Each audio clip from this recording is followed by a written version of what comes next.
तो आदाब, नमस्कार, गुड इवनिंग, सत श्री अकाल। एक बार फिर आप तमाम लोगों का स्वागत है क्राइम तक की कहानी के इस एपिसोड में। उम्मीद है पूरी फैमिली अच्छी होगी, अपना और अपनों का ख्याल रख रही होगी। बात 21 साल पुरानी है। तारीख थी 28 अप्रैल 2003। जगह राजस्थान का अजमेर और अजमेर के इलाके में एक पुलिस स्टेशन सावर। इसी सावर पुलिस स्टेशन में दोपहर को एक कॉल आता है। फ़ोन करने वाला पुलिस को बताता है कि उस इलाके में, सावर के इलाके में एक कुआं है और उस कुएं में एक पोटली है और उस पोटली में एक लाश है, लेकिन उस लाश का सर गायब है। इसके बाद वो अगली जानकारी देता है कि उसी सावर इलाके में एक नदी है और उस नदी के किनारे एक और कपड़ा है जिसमें एक सर बांध कर रखा गया है और ये कटा हुआ सर है। और वहीं से कुछ दूरी पर एक और कपड़े की पोटली है और उसमें कुछ खून से सने हुए कपड़े और बाकी चीज़ें बंद फेंकी हुई हैं। पहले तो पुलिस को लगता है कि पता नहीं ये कोई सिरफिरा है जिसने कॉल किया, लेकिन इससे पहले कि पुलिस जिसने फ़ोन उठाया था थाने में वो कुछ पूछताछ करती, फ़ोन कट जाता है। अब चूँकि खबर ऐसी थी कि पुलिस वालों का फ़र्ज़ था कि उस फ़ोन कॉल को चेक करें और उसकी बताई हुई चीज़ों को जाकर मौके पर देखे, तो पुलिस की एक टीम सावर इलाके में पहुंचती है। सबसे पहले वो एक कुएं के पास जाती है जिस कुएं का उसने नक्शा बताया था। वहाँ पुलिस झांक कर देखती है एक कपड़ा कुएं के अंदर पड़ा हुआ था। गांव वालों की मदद से उस कपड़े को बाहर निकाला जाता है। कपड़ा वजनी था, उसके अंदर कुछ बंधा हुआ था। जब बाहर निकाला गया तो देखा कि एक लाश है जिसका सर गायब है। इसका मतलब है फ़ोन करने वाले ने खबर सही दी थी। अब पुलिस उसकी जो दूसरी बात थी उसकी तस्दीक के लिए नदी के किनारे जाती है। वहाँ जाकर देखती है कि वाकई वहाँ भी एक कपड़ा पड़ा हुआ है, एक पोटली जैसा। खोला जाता है तो उसमें एक सर मिलता है, लेकिन सर को देखकर पुलिस थोड़ी हैरान होती है, इसलिए कि उसका चेहरा जो था और सर के बाल बाकी चीज़ें, ऐसा लगा था किसी चीज़ से जलाने की कोशिश की गई है ताकि उसकी शिनाख्त ना हो।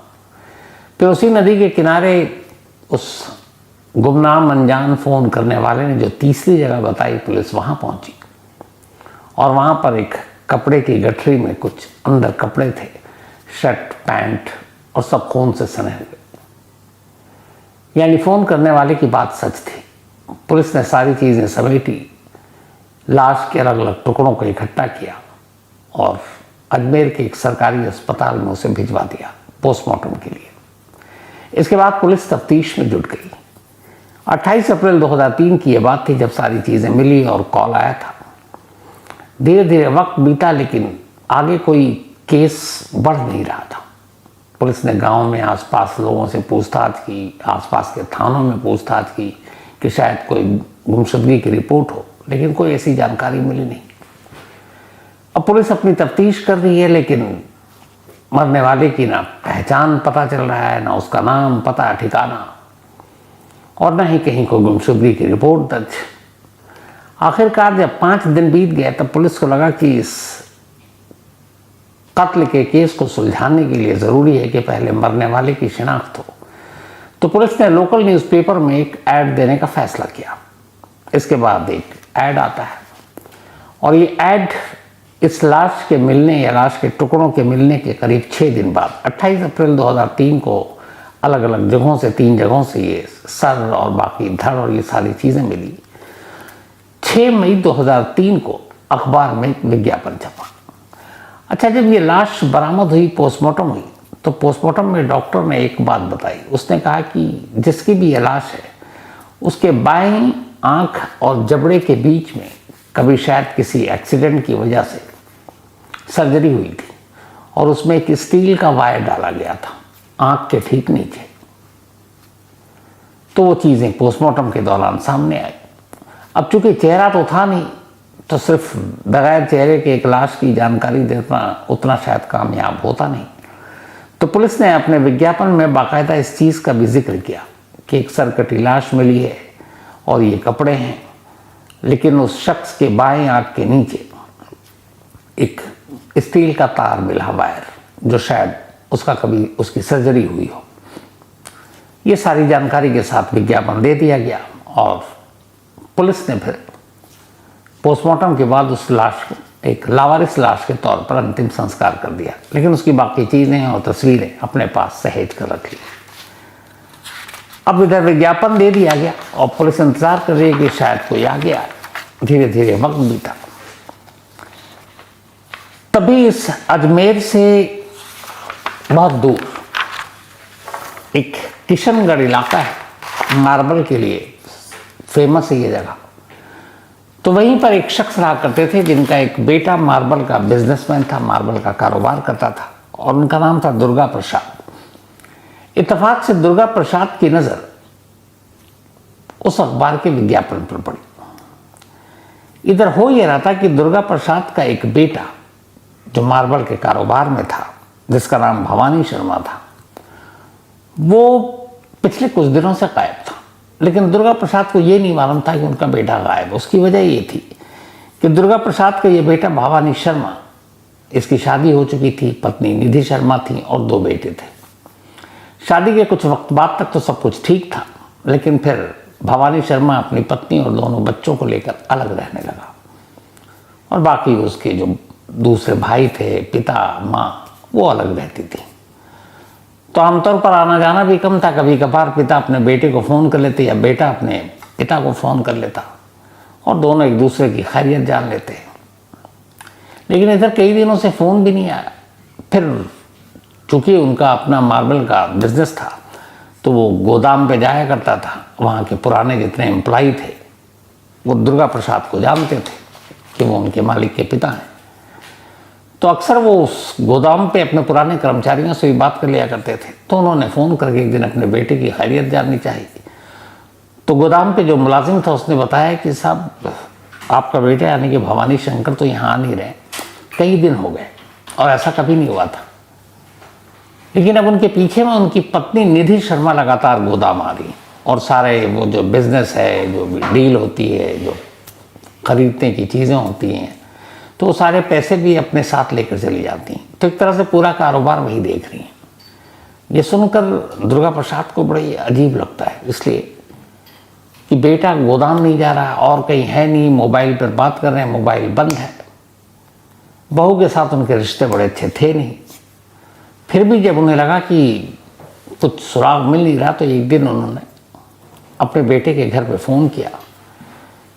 उनकी बहू ने फ़ोन उठाया, निधि ने। उन्होंने कहा कि भवानी कहाँ है, इधर कई दिनों से फ़ोन नहीं कर रहा है। तो निधि बताती है कि वो पता नहीं बिना बताए हुए कहीं चले गए, कुछ छोटा मोटा झगड़ा हुआ, उसके बाद वो गुस्से में निकल गए। तो उन्होंने पूछा कि तुम आजकल गोदाम जा रही हो, तुमने बताया नहीं। उन्होंने कहा कि अब वो है नहीं तो मैं क्या करूँ, तो इसीलिए मैं जा रही हूँ। थोड़ी देर तक तो यही लगा दुर्गा प्रसाद को कि शायद पति पत्नी में झगड़ा हुआ। अक्सर ऐसा चीज़ें होता, पहले भी झगड़ा हुआ था, तो ऐसी कोई बात नहीं है। लेकिन 6 मई 2023 को अचानक जब वो घर पर थे और अखबार उनके घर पर आया, अखबार पढ़ते पढ़ते उस पुलिस के विज्ञापन पर उनकी नज़र पड़ी। उन्होंने जब उस विज्ञापन को पढ़ा तो एक चीज़ ने उन्हें चौंका दिया, और वो ये कि एक लावारिस लाश मिली है जिसका सर अलग धड़ अलग, कुएं से धड़ मिला, सर तालाब के किनारे। और इस लाश की शिनाख्त नहीं है, चेहरा चूँकि जला हुआ है, लेकिन उसकी बाईं आंख के नीचे एक स्टील का वायर मिला है जो शायद किसी सर्जरी के दौरान उसको लगाया गया था। जैसे ही ये उन्होंने विज्ञापन में इस वायर की बात पढ़ी, अचानक उनका दिल जोर से धड़कने लगा। उसकी वजह ये थी कि दुर्गा प्रसाद के बेटे भवानी शर्मा के करीब 11 साल पहले एक रोड एक्सीडेंट में जबड़ा टूट गया था और बाईं आंख के नीचे चोट लगी थी। तो डॉक्टरों को वहाँ दिखाया गया राजस्थान में। उन्होंने दिल्ली रेफ़र किया। दिल्ली के सर गंगाराम अस्पताल में एडमिट किया गया और वहाँ सर्जरी हुई, और उस सर्जरी के दौरान वही एक स्टील का वायर उसे लगाया गया था। अब विज्ञापन में यही बात थी। उन्हें लगा कि उनका बेटा गायब है, कहीं ऐसा तो नहीं है कि उसी की लाश थी। वो बुरी तरह घबरा गए। उन्होंने फ़ौरन अपने बाकी बेटों को खबर दी और कहा कि इस अखबार में जो पुलिस ने विज्ञापन दिया है, ऐड दिया, उसको पढ़ो। फिर उन्होंने फ़ौरन अपनी बहू निधि शर्मा को फ़ोन किया और उन्होंने कहा कि एक ऐसे ऐसे ऐड आया है और जो हुलिया उसमें बताया जा रहा है वो सारी चीज़ें भवानी से मिलती हैं, ऊपर वाला ना करे ऐसा हो। तो एक काम करते हैं, सभी फौरन पूरे परिवार के लोग चलते हैं अजमेर के उस पुलिस स्टेशन में, सावर पुलिस स्टेशन में, जहाँ पे ये लाश जिस पुलिस ने बरामद की थी और जिनके ज़रिए ये अखबार में ऐड दिया गया। सारे बेटे, उनकी बहुएं पहुँच गई, उनकी बेटियाँ पहुँच गई, लेकिन निधि नहीं आई। अब ये बड़ी अजीब बात थी कि जिस महिला का पति गायब है, पुलिस एक ऐड दे रही है, ससुर उनको बता रहा है और पूरा परिवार अब किशनगढ़ से वहाँ उस अजमेर के उस पुलिस स्टेशन में सावर में जाने की तैयारी कर रहा है, और ख़बर देने के बाद भी निधि आई नहीं। तो क्या वजह हो सकती है? खैर, दुर्गा प्रसाद ने कहा कोई बात नहीं, वो नहीं आ रही, हम ही लोग चलते हैं, उसको रास्ते से पिक कर लेंगे। ये लोग निकलते हैं और फिर निधि के घर पहुंचते हैं, यानी वो अपने बेटे के, और उसके बाद वो निधि को पिक करके और पूरा परिवार अलग अलग गाड़ियों में अजमेर के सावर पुलिस स्टेशन में पहुंचता है। जब वहाँ वो जाते हैं तो पुलिस वाले उनसे पूछताछ करते हैं, तो बताते हैं कि हमारे बेटे की भी सर्जरी हुई थी और एक स्टील का वायर लगा था बाई आंख के नीचे। लेकिन पुलिस वाले कहते हैं कि ये सिर्फ एक चीज़ तो काफ़ी नहीं है। तो उन्होंने कहा कि देखिए, जहाँ तक मुझे पता है, जिस डॉक्टर ने दिल्ली के सर गंगाराम अस्पताल की ये सर्जरी की थी, मैं उनका नाम और नंबर आपको दे रहा हूँ, आप उनसे बात कीजिए। पुलिस वालों ने फ़ोन मिलाया, डॉक्टर से बात की। डॉक्टर साहब ने कहा कि देखिए, ये जिस तरह की सर्जरी थी, ये इंडिया में हर अस्पताल में होता नहीं और बहुत कम इस तरह के केसेस आते हैं। मैंने कुल 3 इस तरह की सर्जरी की है जिसमें स्टील के वायर लगाए हैं, और उनमें से एक भवानी है जिसकी आप बात कर रहे हैं, भवानी शर्मा। तो पुलिस ने कहा कि हो सकता है आपने कहा हो, लेकिन ये बाकी किसी और का हो, भवानी ना हो, कोई और हो जो 3 लगाया। तो डॉक्टर साहब ने कहा कि बिल्कुल हो सकता है। तो एक काम करता हूँ, मैं आपको भवानी का तो आपने जिक्र कर ही दिया, बाकी 2 पेशेंट जिनको मैंने सर्जरी करके ये वायर लगाया, उनके नाम और पते और नंबर देता हूँ। पुलिस ने वो नाम नंबर लिया, फ़ोन किया। इत्तेफाक से दोनों उस पेशेंट से जिसको इस तरह के वायर लगे थे बात हो गई, तो पता चल गया कि वो जिंदा है। यानी अब घूम फिर कर मामला आ गया भवानी शंकर पर कि क्या ये जो लाश बरामद हुई, जिसका सर गायब है, धड़ अलग मिला है, ये भवानी शर्मा की ही तो नहीं है। अब चूंकि अंतिम संस्कार हो चुका था, सिर्फ तस्वीरें थी, और पूरा परिवार अब वहीं पर है, और परिवार को अब लग चुका कि जिस चीज़ का उन्हें डर था शायद वही हो रहा है। ये लाश भवानी की है। तभी पुलिस वालों ने कहा कि चलिए, लाश के साथ हमने उस मौके से मिले कपड़ों को भी संभाल कर रखा है, क्योंकि केस प्रॉपर्टी है, तो मैं आपको दिखाता हूँ, शायद और कंफर्म हो जाए कि ये भवानी की ही लाश है। तो पुलिस स्टेशन के मालखाने से एक पुलिस वाला एक पोटली लेकर आता है। कपड़े जो है उस पोटली के अंदर से, और ऊपर से वो कपड़ा दिख नहीं रहा अभी, वो सारे कपड़े उसके अंदर है। बुला कर रखा गया टेबल पर, और अभी खोला जाना है। उसके बाद पता चलेगा कि अंदर जो पैंट शर्ट है उसको देखकर वो पहचान सकते हैं कि नहीं। लेकिन तभी एक अजीब बात हुई। सारे परिवार के लोग खड़े हुए हैं, एक पुलिस वाला वो पोटली लाकर रखता है जिसके अंदर मरने वाले के कपड़े हैं, और उस कपड़ों से अब पहचान होनी है कि ये जो लाश बरामद हुई थी 28 अप्रैल को, क्या वो भवानी शर्मा की है। पोटली रख दी गई। सारे परिवार के लोगों की धड़कनें बढ़ी हुई हैं, दुआ कर रहे हैं कि ये उसकी ना हो। और तभी अब तक जो बहू निधि थी, जिसको बाकायदा इन्फॉर्म किया गया था साथ चलने के लिए, वो नहीं आई। फिर उसके घर जाकर पिक किया और लेकर आई, अब तक बिल्कुल नॉर्मल।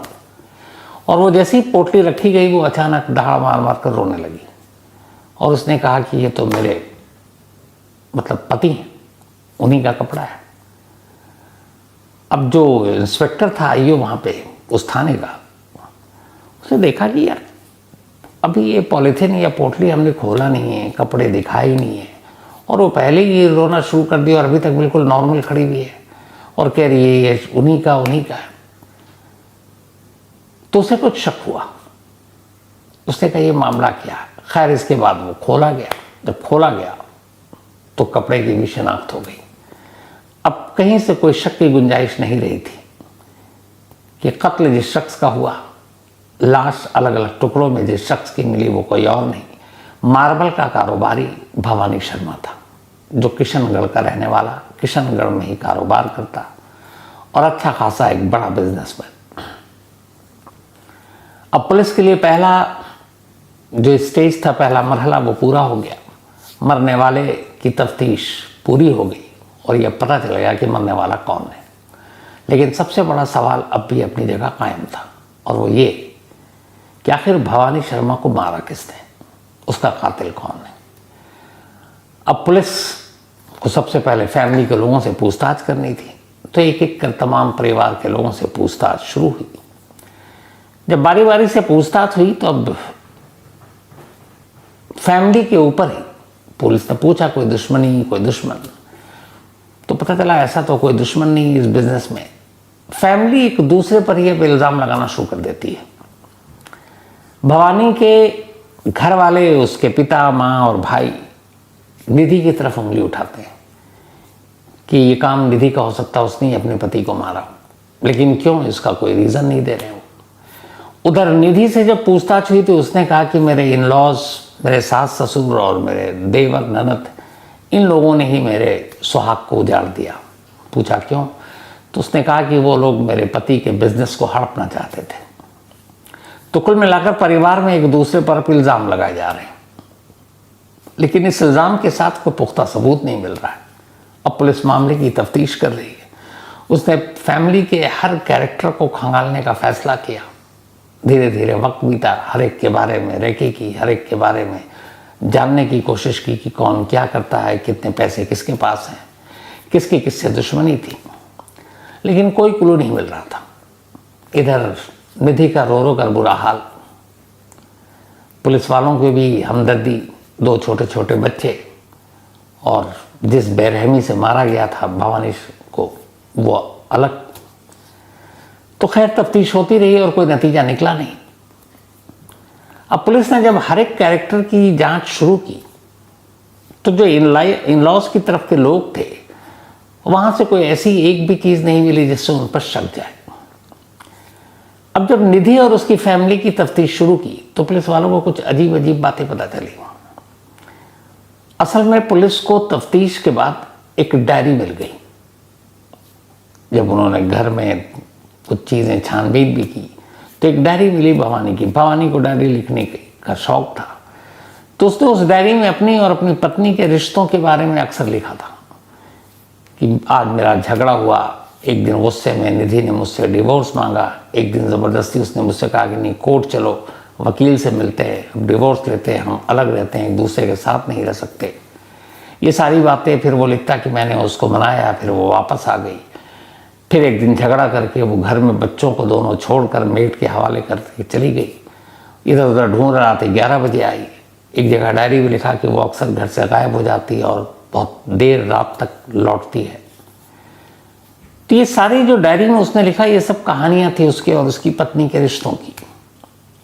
लेकिन उस डायरी से कहीं ये कोई सुराग और सबूत नहीं मिला कि मामला इस हद तक जाएगा कि कत्ल हो जाए।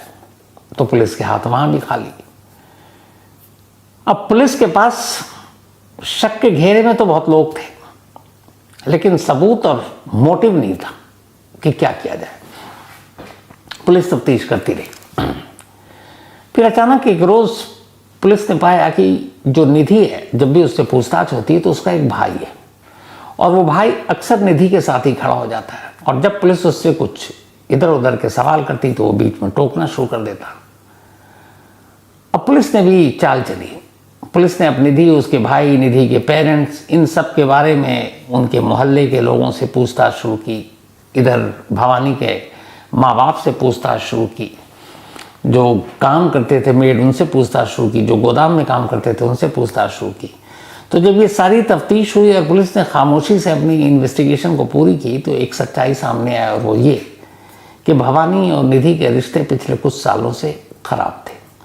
और उसकी वजह ये थी कि निधि को भवानी के ऊपर शक था कि उसके किसी और के साथ अफेयर है, और उससे भी ज़्यादा निधि को ये डाउट था कि आज या कल कभी शायद भवानी अपने भाइयों को, अपने पिता को ये सारा बिजनेस उनके साथ मिलकर करे या उनको दे दे, तो ये सारी चीज़ें हड़प लेंगे वो लोग। ये पता नहीं उसके दिमाग में कहीं से आ गया, और वो चाहती थी कि ये बिजनेस सारा उसके नाम पे कर दिया जाए। इसी बात को लेके बात इतनी बार जो लड़ाई हुई, उसमें एक जगह डायरी पे एक जगह उसने लिखा था, वो ये था कि निधि को मेरा घर जाना, मेरे माँ बाप से मिलना पसंद नहीं था, और मैं जब भी अपने पेरेंट्स से या अपने भाइयों से मिलकर लौटता तो वो मुझसे झगड़ा करती थी। तो जब इस बारे में घर वालों से पूछताछ हुई तो पता चला कि हाँ, वो बहुत कम आता था, और आता तो बड़ी खामोशी से आता था, क्योंकि उसकी बीवी को ये पसंद नहीं था कि वो अपने माँ बाप के घर जाए, अपने भाइयों से मिले, और उसको लेके अक्सर झगड़ा होता था। अब इन सारी सच्चाइयों को जानने के बाद पुलिस को एक ही शक और एक ही शख्स पर शक, और वो थी निधि। लेकिन निधि से जितनी बार भी पूछताछ करें वो सारी चीज़ें घुमा दे। निधि के खिलाफ डायरेक्ट कोई एविडेंस नहीं कि पुलिस उस पर हाथ डाले, क्योंकि फिर ये होता है कि जिस शख्स या जिस महिला के पति का कत्ल हुआ है उसके कातिल को पकड़ने की बजाय पुलिस उसकी बेवा, उसकी विधवा को ही तंग कर रही है। और जिस इलाके जहाँ का ये मामला था वहाँ ये चीज़ें बहुत बड़ी हो जाती हैं। तो पुलिस को बड़ा फूंक फूंक कर कदम उठाना पड़ रहा था। लेकिन तमाम तफ्तीश के बाद कोई और सुराग और सबूत मिला नहीं, और पुलिस को अब यकीन हो गया कि इस कत्ल के पीछे कहीं ना कहीं या तो निधि का हाथ है या निधि को इस कत्ल की साजिश की जानकारी है। तो एक रोज, क्योंकि निधि से लगातार पूछताछ होती रही, अब निधि एक महिला थी और साथ में बेवा भी, तो पुलिस ने अपनी चाल बदली। उसने एक रोज निधि को उसके भाई के साथ बुलाया, बोला आप अपने भाई को लेकर आइएगा। अब दोनों को लाया, उसके बाद निधि को पुलिस स्टेशन में बिठाया, भाई को दूसरी तरफ ले गए। अब वो चूंकि एक मेल और उसकी बातें भी अजीब अजीब थी, अब पुलिस ने भाई के साथ सख्ती करनी शुरू की। अंधेरे में तीर चलाया और कहा कि देखो तुम्हारी बहन ने तो आधा सच बता दिया, अब तुम बता दो, और नहीं बताओगे तो तुम तो गए। और इसके बाद उन्होंने पुलिसी अंदाज में जब उससे पूछताछ की तो पुलिस को भी यकीन नहीं था कि जो निधि अब तक टूट नहीं रही थी उसका भाई उससे जल्दी टूट जाएगा। पुलिस के डर से और पुलिस के टॉर्चर से निधि का भाई टूट गया, और उसने कहा कि हाँ, मेरी ही बहन ने अपने ही हाथों से अपने सुहाग को मार डाला। अब जब भाई ने ये बताया तो फिर पुलिस ने निधि को बुलाया, उसके बाद भाई के सामने बिठाया। भाई ने वही बात रिपीट की। निधि के पास अब कोई रास्ता नहीं था। फिर निधि ने भी अपनी पूरी कहानी सुनाई। जो पूरी कहानी सामने आई वो ये थी कि भवानी और निधि की जब शादी हुई तो दोनों बहुत खुश थे। इसके बाद दोनों को 2 बच्चे हुए और ठीक ठाक परिवार। भवानी शंकर एक अच्छा बिजनेसमैन, मार्बल का कारोबार था, दोनों की ज़िंदगी ठीक चल रही थी। करीब 10 साल शादीशुदा ज़िंदगी बड़े अच्छे से गुजर गए। इस दौरान में काम के सिलसिले में अक्सर भवानी कभी मुंबई, कभी बेंगलुरु, अलग अलग शहरों में जाता, और निधि थोड़ी शक्की मिजाज की थी। वो जब बाहर जाता और बाहर लौट कर आता तो निधि पाती कि वो बड़ा खुश रहता। जब वो मुंबई जाता या बेंगलुरु जाता तो जाते वक्त भी उसके चेहरे पे अजीब खुशी होती, और ये बात उसे बड़ी अखरती कि बंदा फैमिली को छोड़कर बाहर जा रहा बिजनेस के लिए तो इतना खुश क्यों, और वापस आता तो भी उतना ही खुश। तो उसके मन में धीरे धीरे ये बैठ गया कि ये पक्का अपनी किसी गर्लफ्रेंड या किसी और से मिलने के लिए बिजनेस के नाम पर जाता है। यहीं से शक धीरे धीरे बढ़ने लगा और पति पत्नी के रिश्ते खराब होने लगे। फिर अचानक इन जो रिश्तों के अलावा उसे ये था कि उसका पति अपने पेरेंट्स, अपने भाइयों के साथ बहुत ज़्यादा नज़दीकियाँ हैं उसकी। तो इसे लगता था कि कहीं ये सारा बिजनेस वो लोग हड़प न लें।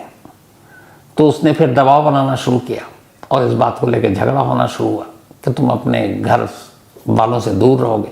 यहाँ तक कि शादी के बाद ये सब साथ रहते थे, लेकिन निधि की इस जिद और लड़ाई की वजह से मजबूरन भवानी को अपने पेरेंट्स का घर छोड़कर किशनगढ़ में एक अलग घर लेना पड़ा, और वो अपनी पत्नी और 2 बच्चों के साथ अलग रहता। लेकिन जब भी मौका मिलता अपने माँ बाप से मिलने जाता, अपने भाई से मिलने जाता, और ये बात निधि को बर्दाश्त नहीं होती। तो यही चीज़ें चलती रही।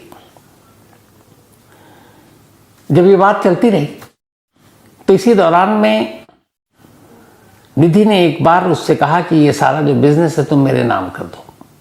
उसने कहा कि तुम कैसी बातें कर रही हो। और निधि को ये था कि इसकी कोई गर्लफ्रेंड है, ये शायद दूसरी शादी कर ले या फिर अपने घर वालों के पास लौट जाए और घर वालों के साथ बिजनेस करने लगे। तो धीरे धीरे वो रिश्तों वाली जो शक्ति वो पीछे चली गई और लालच आगे आ गई। उसे लगा कि ये सारा आज या कल रिश्ते हमारे ख़राब हैं, कभी भी अलग हो जाएंगे, लेकिन ये बिजनेस मेरा हो जाए, मार्बल का पूरा कारोबार। बट कैसे होगा? तो लालच में वो इतनी अंधी हो गई कि उसने कहा कि अगर भवानी इस दुनिया में ना हो तो फिर उसके पीछे में ये सब कुछ तो मेरा ही होगा। और उसी दिन उसने तय कर लिया कि वो अपने सुहाग को अपने रास्ते से हटाएगी। उसके घर में एक ड्राइवर था और वो ड्राइवर जो है अपने मालिक का वफादार था। एक दौर में भवानी उसको मानता था, बहुत पुराना और वफादार ड्राइवर था। उसने उसे यहाँ तक कि एक गाड़ी लोन पर लेकर दी थी।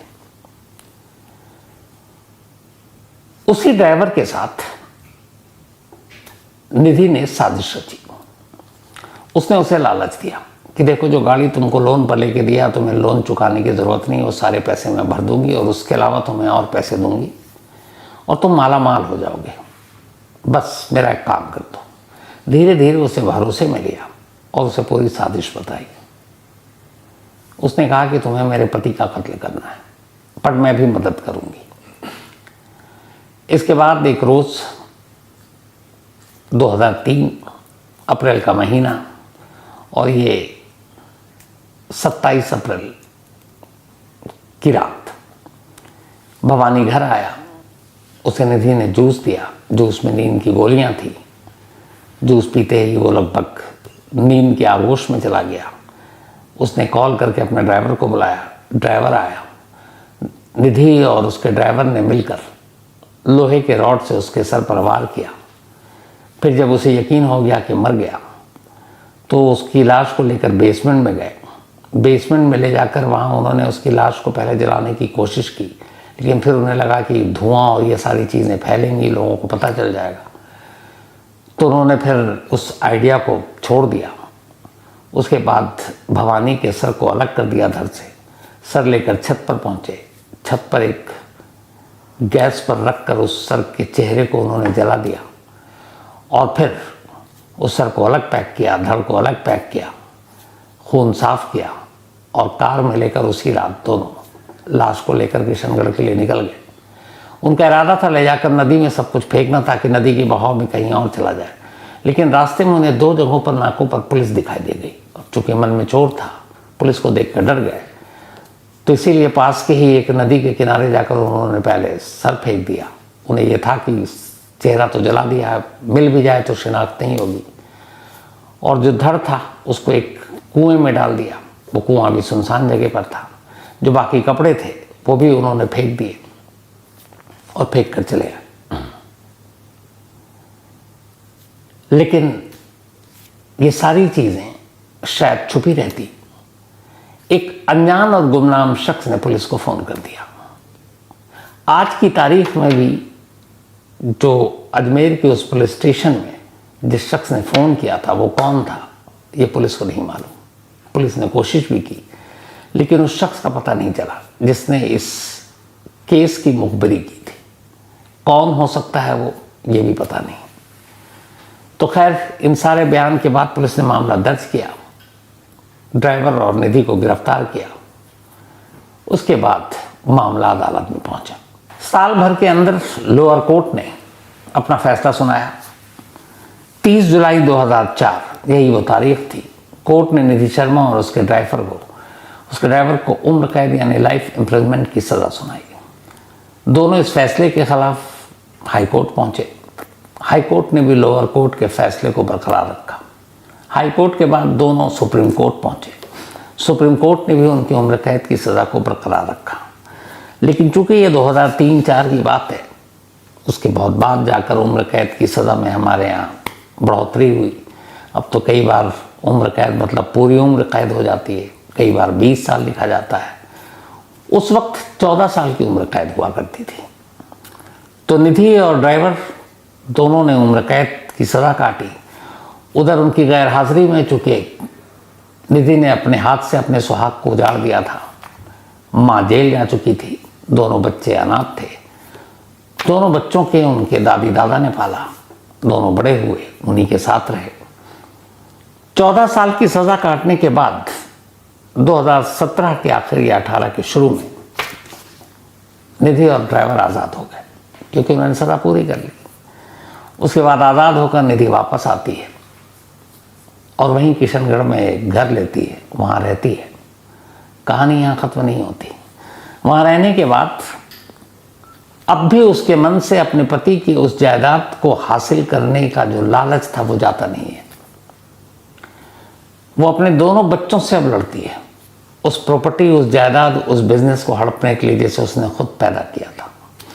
लेकिन दोनों बच्चों ने जो कुछ देखा, बड़े हुए, दादा दादी ने पाला, उन्हें अपनी माँ की पूरी कहानी मालूम कि वो उसकी माँ थी जिसने उसके बाप का साया उसके सर से छीना है। तो दोनों बच्चों को अपने माँ से नफरत है।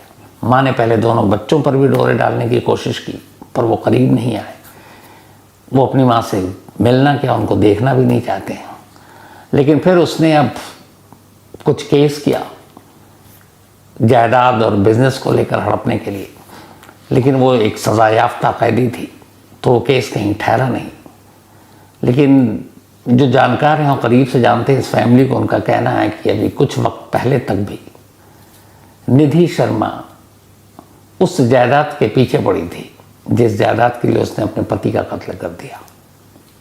इस दुनिया में कैसे कैसे लोग हैं। और कमाल देखिए उस दौलत का क्या, उससे अनमोल दौलत पे उसके 2 बच्चे थे, और वो 2 बच्चे वो जो अपनी माँ को देखना तक नहीं चाहते। कोई भी बच्चा शायद ना देखना चाहे जिस माँ ने अपने ही पति को अपने ही हाथों से मार डाला हो और अपने बच्चों को यतीम कर दिया हो। लेकिन माँ का लालच अभी तक नहीं भरा, और जो असली दौलत थी 2 बच्चे, उससे भी वो दूर है। तो ये थी आज की कहानी।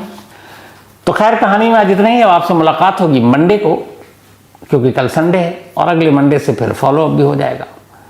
तो अब मंडे को आपसे मुलाकात होगी किसी नई कहानी के साथ। तब तक अपना और अपनों का ख्याल रखिएगा। Thank you very much.